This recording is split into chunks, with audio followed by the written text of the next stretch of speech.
Gunshot. The screen turns black. The silhouette walks forward. You know the name. James Bond. But before the Aston Martins, before the martinis, before the iconic theme, there was war, and there were real spies. Tonight, we uncover the complete history of 007, from battlefield intelligence to Cold War propaganda, to the modern reinvention of the spy myth. This is not just cinema. This is the story behind the legend. To understand 007, we must begin with Ian Fleming. Born in 1908, British educated, connected.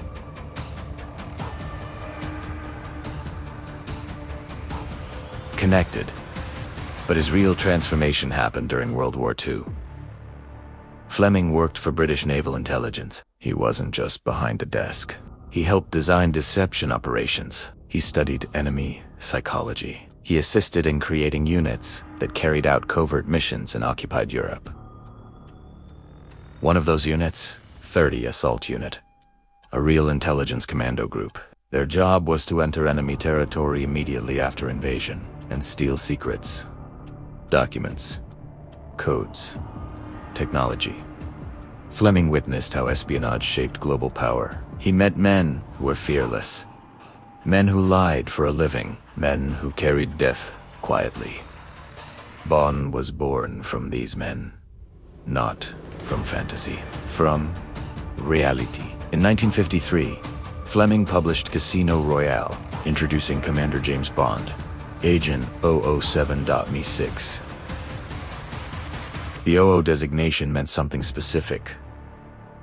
License to kill, a rare status granted only to elite operatives. Bond was cold, professional, emotionally distant. He drank heavily, gambled obsessively, and trusted almost no one. This wasn't a superhero. This was a blunt instrument of the British state. Fleming wrote Bond during the rise of the Cold War. The world had just witnessed Hiroshima. The Soviet Union was expanding. Nuclear tension was growing. Bond was Britain's answer to global anxiety, a fantasy of control in a world spiraling into fear. 1962, and Doctor No premieres. Sean Connery becomes 007. The cinematic Bond was sharper, more charismatic, more dangerous. The gun barrel sequence, the theme music, the tuxedo, instant. Icon. But pay attention to the villains. They weren't random. They represented geopolitical fears. Spectre symbolized secret global conspiracies.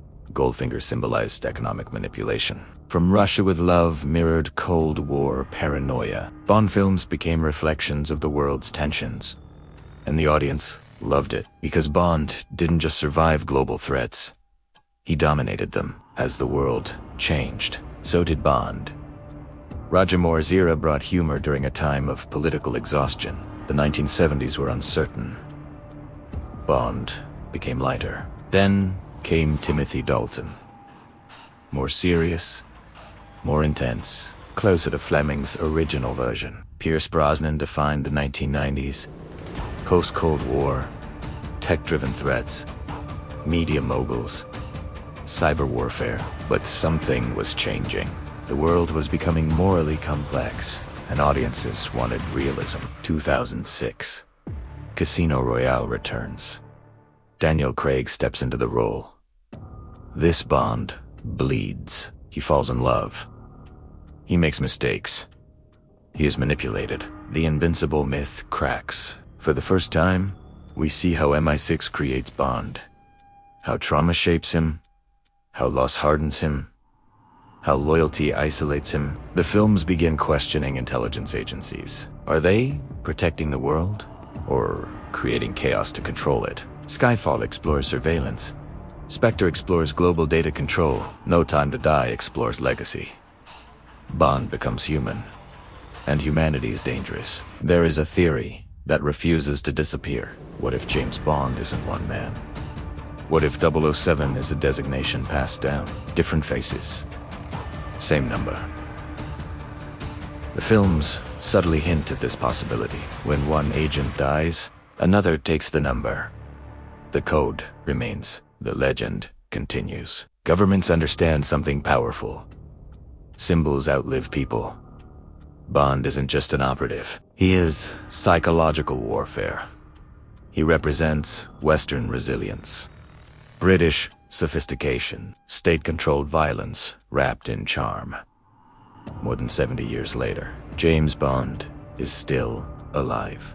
Why? Because the world still fears the shadows. Espionage is real. Cyber warfare is real. Assassinations still happen. The suits are sharper. The technology is smarter. But the game remains the same. Secrets, power, control.